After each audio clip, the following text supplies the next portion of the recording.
नमस्कार बच्चों, आपने वर्णमाला पढ़ी होगी। वर्णमाला में क्या होते हैं? स्वर और व्यंजन। हिंदी में स्वर होते हैं अ आ ई स्वर होते हैं, और क ख ग घ ये व्यंजन होते हैं। तो स्वर व्यंजन हमने पढ़े ही हैं। स्वर व्यंजन को क्या बोलते हैं? हम वर्णमाला, वर्णमाला कहते हैं। वर्णमाला पढ़ी है। वर्णमाला में ये अक्षर हैं क ख ग घ। तो हम क्या करते हैं? अक्षरों को जब मिलाते हैं, जैसे ब प्लस स, तो क्या बन गया? बस। तो बस क्या हो गया? एक शब्द हो गया है। कमल। तो जब हम वर्णों को मिलाते हैं तो वर्णों को मिलाने से शब्द बन जाता है। तो बच्चों, आज हम शब्द और पद में क्या अंतर है ये आज हम पढ़ेंगे। तो सबसे पहले हम पढ़ते हैं शब्द क्या है ना? शब्द क्या है? तो शब्द अधिकतर हम जब पूछते हैं बच्चों से शब्द क्या है, तो क्या है जवाब मिलता है? अक्षरों के समूह को शब्द कहते हैं। क्या यह परिभाषा सही है? अक्षरों का समूह शब्द कहलाता है। अब अक्षरों का समूह कमल, कमल इसका अर्थ है, तो ये शब्द है। कलम, कलम इसका भी अर्थ होता है पेन, ये भी शब्द है। लेकिन मलक, मलक, मलक का कोई अर्थ है? कोई अर्थ नहीं है, लेकिन ये अक्षरों का समूह है। लमक, लमक का भी कोई अर्थ नहीं है, लेकिन ये भी अक्षरों का समूह है। ये दोनों गलत हैं। तो बच्चों, उसकी शब्द की परिभाषा ये होगी कि वर्णों के सार्थक समूह को शब्द कहते हैं, जिसका कोई अर्थ हो। शब्द ऐसा हो जिसका कोई अर्थ हो। वर्णों का समूह हो, समूह से शब्द बने और शब्द सार्थक हो, सा अर्थ, अर्थ के साथ। तो वर्णों के सार्थक समूह को शब्द कहते हैं। जैसे क प्लस ल प्लस म, कलम, कलम का मतलब होता है पेन, शब्दकोश में भी है। कलम का मतलब होता है पेन। और कमल, कमल का मतलब होता है फूल, कमल का फूल, इसका भी अर्थ है। लेकिन मलक और लमक का कोई अर्थ नहीं है। तो वर्णों के सार्थक समूह को शब्द कहते हैं। अब आपको शब्द की परिभाषा अच्छी तरह से पता चल गई होगी कि वर्णों के सार्थक समूह को शब्द कहते हैं। अब आता है पद। अब पद क्या है? तो जब कोई शब्द वाक्य में प्रयोग होकर उसके अर्थ को पूरा करने में सहायता देता है तो वो पद कहलाता है। क्या होता है? जब कोई शब्द वाक्य में प्रयोग होकर उसके अर्थ को पूरा करने में सहायता देता है तब वह पद कहलाता है। तो जैसे एग्जाम्पल हम देखेंगे, सीता पत्र लिखती है। सीता पत्र लिखती है, ये है पद, है ना? सीता पत्र लिखती है, ये हो गया पद, क्योंकि ये शब्द है, वाक्य में प्रयोग हो गया है, इसलिए ये पद कहलाएगा।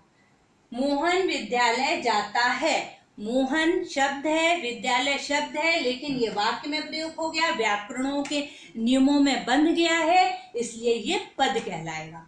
बच्चों, कभी कभी परीक्षा में जब प्रश्न आ जाता है कि सीता पत्र लिखती है और सीता है अंडरलाइन, रेखांकित किया गया है, ये शब्द है या पद? तो अधिकतर बच्चों का होता है कि शब्द है। भाई सीता अंडरलाइन किया गया है, सीता पूछा गया है, तो सीता शब्द होगा। लेकिन सीता शब्द नहीं है, क्योंकि सीता जब वाक्य में प्रयोग हो गया है तो सीता पद कहलाएगा। मोहन विद्यालय जाता है, मोहन वाक्य में प्रयोग हो गया है, इसलिए मोहन अंडरलाइन होगा, तो मोहन पद होगा। हाँ, अगर अलग लिखा हुआ है सीता और मोहन, ये शब्द है या पद, तो वो शब्द कहलाएंगे। लेकिन जब वो वाक्य में प्रयुक्त हो गए हैं तो वो पद कहलाएंगे। अब आपको समझ में आ गया कि शब्द और पद में क्या अंतर होता है। शब्द स्वतंत्र रहता है, और जब पद में आ जाए, शब्द जब पद वाक्य में प्रयोग हो जाता है तो व्याकरणों के नियमों में बंध जाता है, इसलिए वो पद कहलाता है। शब्द और पद का मतलब समझ में आ गया। अब आगे मैं आपको बताऊंगी शब्दों का वर्गीकरण। जो शब्दों को बांटा जाता है, किस आधार पर बांटा जाता है, एक बार मैं वो आपको बताना चाहती हूँ कि शब्दों का वर्गीकरण किस आधार पर होता है। अब है स्रोत के आधार पर, दूसरा अर्थ के आधार पर, तीसरा रचना के आधार पर, चौथा प्रयोग के आधार पर, और पांचवा व्याकरणीय दृष्टिकोण के आधार पर। शब्दों का जो क्लासिफिकेशन होता है, वर्गीकरण होता है, वो इन 5 आधारों पर होता है। तो सबसे पहला स्रोत के आधार पर तत्सम। तत्सम शब्द होते हैं जो संस्कृत भाषा के होते हैं, उन्हें हम तत्सम कहते हैं। दूसरा है तद्भव।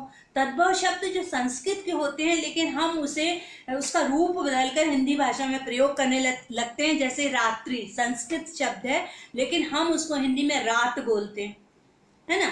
तो सूर्य है, सूर्य को हम सूरज बोलते हैं। तो इस तरह से जो हम उसको हिंदी में उसका रूप बदलकर बोल देते हैं वो होता है तद्भव।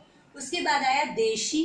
देशी जो गांव की बोली में बोले जाते हैं ना शब्द, जैसे लोटा है, खटिया है, जो गांव की बोली के शब्द होते हैं उनको देशी कहते हैं।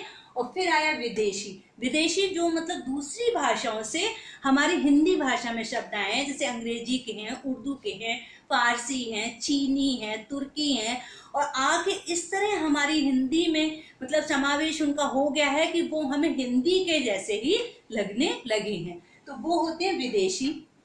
जैसे फाटक है, दरवाजा है, ये शब्द क्या होते हैं, उर्दू, अरबी, फारसी के हैं और हिंदी में हम उनका प्रयोग करते हैं, तो विदेशी हैं।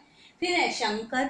शंकर शब्द ऐसे होते हैं, एक तो उनका दो से मिलकर बने होते हैं, एक तो हिंदी रहता है, दूसरा कोई अन्य भाषा रहती है। जैसे रेलगाड़ी, रेल अंग्रेजी का शब्द है और उसमें गाड़ी जोड़ दिया, गाड़ी हिंदी है तो रेलगाड़ी, तो रेलगाड़ी हो गया शंकर।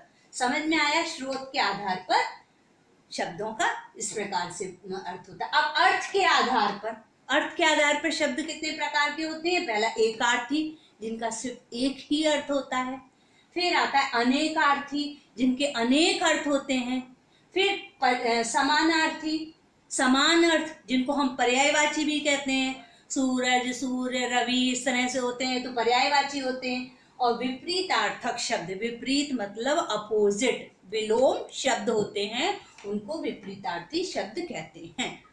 अब तीसरा आया रचना के आधार पर। अब रचना के आधार पर क्या होता है, पहले रूढ़ शब्द होते हैं। रूढ़ जो मतलब बहुत पहले से चले आ रहे हैं, जैसे बस है, ताला है, चाबी, मतलब बहुत पहले से चले आ रहे हैं और उनका हम वैसे ही प्रयोग कर रहे हैं, वो रूढ़ है। यौगिक शब्द दो शब्दों के मेल से, नाम ही है यौगिक, दो शब्दों के मेल से बनते हैं, उन्हें यौगिक कहते हैं। जैसे विद्या प्लस आलय विद्यालय, पुस्तक प्लस आलय पुस्तकालय। फिर योग रूढ़। योग रूढ़ शब्द वो हैं जिनका तीसरा ही अर्थ होता है, जैसे लंबोदर है, पीताम्बर है, कि जो मतलब रूढ़ उनके लिए, जैसे लंबा है उदर जिसका, गणेश भगवान, ऐसे शब्द हैं, इन्हें कहेंगे योग रूढ़। अब आया प्रयोग के आधार पर। जो हम प्रयोग करते हैं उसके आधार पर होते हैं सामान्य शब्द, जो सिंपल होते हैं, सामान्य होते हैं, वो सामान्य शब्द हैं। अब तकनीकी शब्द। तकनीकी शब्द मतलब जो टेक्निकल वर्ड्स होते हैं, जैसे कि ये अधिकतर इकोनॉमिक्स अर्थशास्त्र में यूज किए जाते हैं, जैसे कि है मांग है, पूर्ति है, इस तरह के शब्द होते हैं, उन्हें टेक्निकल शब्द कहते हैं। और अर्ध तकनीकी, सेमी टेक्निकल मतलब सामान्य और टेक्निकल दोनों से मिलकर जो बनते हैं उनको कहते हैं अर्ध तकनीकी शब्द। अब आया व्याकरणीय दृष्टिकोण के आधार पर। सबसे ज्यादा जो हम यूज करते हैं, हम जिसका इस्तेमाल करते हैं, वो ये है व्याकरणीय दृष्टिकोण के आधार पर। जो व्याकरण के दृष्टिकोण के आधार पर है, विकारी और अविकारी। जैसा नाम से ही है बच्चों, विकारी, जिसमें विकार उत्पन्न हो। जैसे ये शब्द कौन कौन से हैं, संज्ञा, सर्वनाम, क्रिया विशेषण और क्रिया विशेषण। संज्ञा जैसे लड़का, लड़की, इनमें, और सर्वनाम जो हम संज्ञा के स्थान पर प्रयोग करते हैं। क्रिया किसी काम का करना या होना। विशेषण जो विशेषता बतलाते हैं संज्ञा सर्वनाम की है। और क्रिया विशेषण जो क्रिया की विशेषता बतलाता है, वो क्रिया विशेषण। इनमें सब में विकार मतलब अंतर आ जाता है। जैसे अब लड़का खेल रहा है, और जब हम उसका वो वचन चेंज कर देंगे तो हो जाएगी लड़की खेल रही है। लड़का अच्छा है, लड़की अच्छी है, अच्छा अच्छी, खेल रहा है, खेल रही है, अंतर आ गया है। तो इसलिए इनमें विकार उत्पन्न हो जाता है, इसलिए इन्हें कहते हैं विकारी शब्द। संज्ञा, सर्वनाम, क्रिया विशेषण, क्रिया और क्रिया विशेषण। अविकारी, जिनमें कोई भी अंतर नहीं होता, चाहे कुछ भी हो, वो होते हैं अविकारी। ये होते हैं संबंध बोधक, समुच्चय बोधक, विस्मयादि बोधक, ये शब्द होते हैं अविकारी, समुच्चय बोधक। इनमें जैसे अब घोड़ा तेज दौड़ता है, तो चाहे हम उसको घोड़ा बोल दें या घोड़ी बोल दें, लड़का तेज दौड़ता है, लड़की तेज दौड़ती है तो तेज दौड़ती है, लड़का तेज, दोनों में ही समान होगा। लड़का नीचे बैठा है, लड़की नीचे बैठी है, दोनों में ही समान होगा। मतलब चाहे मतलब स्त्रीलिंग हो, पुल्लिंग हो, एक वचन हो, बहुवचन हो, उसमें कोई अंतर नहीं होगा। अविकारी शब्दों में कोई अंतर नहीं होते हैं। संबंध बोधक, समुच्चय बोधक, विस्मयादि बोधक, ये सब होते हैं अविकारी शब्द, है ना। तो बच्चों आपको समझ में आ गया होगा कि शब्दों का वर्गीकरण समझ में आ गया होगा कि शब्द और पद में अंतर, जो कि आप लोगों के लिए बहुत ही महत्वपूर्ण है। परीक्षा में अधिकतर पूछा जाता है, क्वेश्चन आता है शब्द और पद में अंतर, शब्द क्या है, पद क्या है, इस आपको अच्छे से समझ में आ गया होगा। अब अगले वीडियो में हम आप पढ़ेंगे पदबंध। तब तक के लिए थैंक यू।